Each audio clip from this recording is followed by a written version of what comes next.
Hey everyone, Mr. Sujano here, your source for gaming, tech, emulation, and open source news. Let's get started.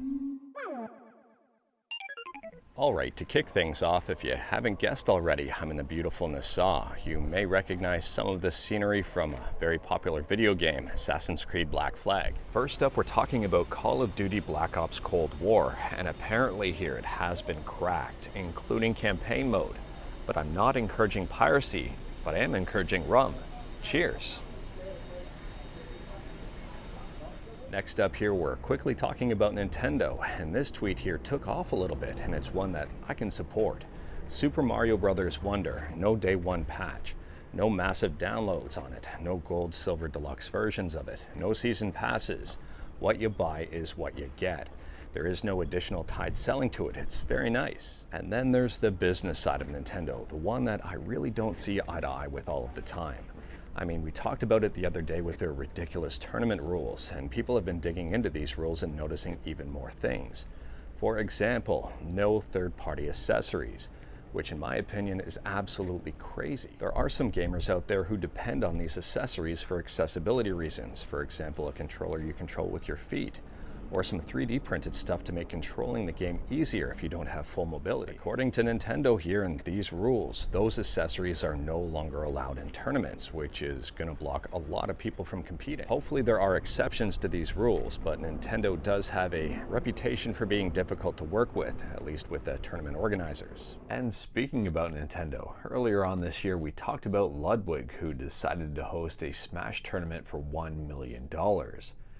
And apparently here, Nintendo ended up suing them. If you are curious about this one, I'll drop a link to Ludwig's video in the description below, and I do recommend checking it out. It is a very interesting watch.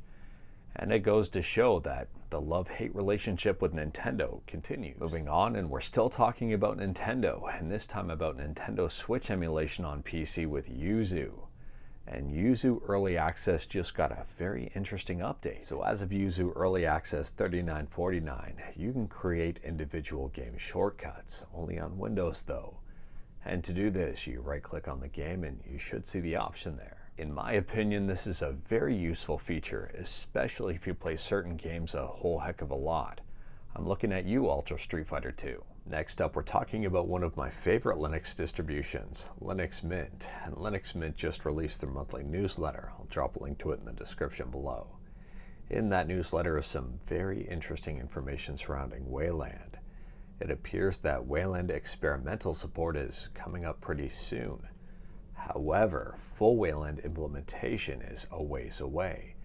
They're saying at least 2026. It's not a priority to them. While some people might be disappointed in this news, and rightfully so, at least they're making Wayland an experimental option. And at least they're trying to work through at least hopefully all of the bugs before they release this fully. And in fairness here, one of the reasons I love Linux Mint is the fact that it's super stable. It's one distro I recommend a lot of people check out. You set it up and you're pretty much good to go almost forever, at least until it's not supported anymore. And last up here, we're talking about a couple of indie or homebrew games. The first one here is for the Game Boy Color. It's called Dracula's Dark Reign. There's currently a free demo available, and I'll drop a link to it in the description below. Apparently it's Bram Stoker's tale about Jonathan Harker's escape from Castle Dracula. And the last game here is for the Sega Saturn. It's called Cold Case, and I'll drop a link to the post in the description below, as well as a very helpful YouTube video.